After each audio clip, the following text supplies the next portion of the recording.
இங்கே வந்து இப்போ இந்தியாவை பொறுத்தளவில் பேச்சு சுதந்திரம் இல்லை. அதாவது படித்தவங்க படிக்காதவங்க, இப்போ படிக்காதவங்கன்னா அவங்க புரிஞ்சிக்க மாட்டாங்க, நிறைய விஷயங்களை புரிஞ்சிக்க மாட்டாங்க, சுதந்திரத்தை புரிஞ்சிக்க மாட்டாங்க, காதலை புரிஞ்சிக்க மாட்டாங்க. அப்படி இருக்கும்போதே இங்கே பேசுவது சுதந்திரமாக பேச முடியாது.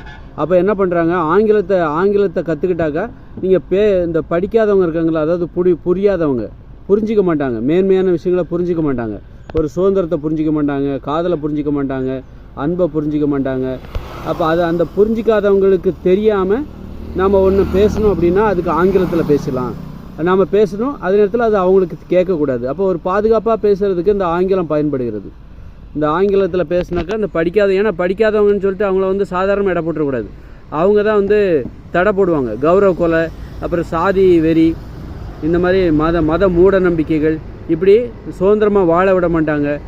இந்த மாதிரி தடையாக இருக்கக்கூடியவங்க அவங்க தான். அப்போது அவங்கள படிக்க வச்சுருந்தா அவங்களும் மேன்மையான விஷயங்களை புரிஞ்சிட்ருப்பாங்க. இப்போ அவங்க படிக்கலை. இப்போ இந்தியாவில் பார்த்தா சீரான கல்வி தகுதி எல்லாருக்குமே இல்லை.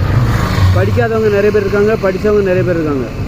அந்த மாதிரி இருக்கும்போது அப்போ படித்தவங்க என்ன பண்ணுவாங்க, அல்லது மேன்மையான விஷயங்களை பேசணும் அப்படிங்கும்போது இந்த படிக்காதவங்களுக்கு தடையாக வந்துடக்கூடாது. ஒரு சமத்துவத்தை பற்றியோ, ஒரு சுதந்திரத்தை பற்றியோ, அல்லது ஒரு சாதி இல்லாத, ஒரு மதம் இல்லாத அன்பை பற்றி பேசுகிறது, ஒரு காதலை பற்றி பேசுகிறது, ஒரு செக்ஸை பற்றி பேசுகிறது, உடலுறவை பற்றி பேசுகிறது. இந்த மாதிரி பேசும்போது இந்த படிக்காதவங்க என்ன பண்ணுவாங்க, முகம் சுளிப்பாங்க, தடை போடுவாங்க. ஏன்னா அசிங்கமாக பேசுகிற அப்படிம்பாங்க, அசிங்கமாக பேசுகிற, இந்த மாதிரிலாம் பேசக்கூடாது அப்படின்னு தடை போடுவாங்களா. அப்போ என்ன பண்ணுறாங்க, இந்த படித்தவங்க ஆங்கிலத்தில் பேசிடுறாங்க.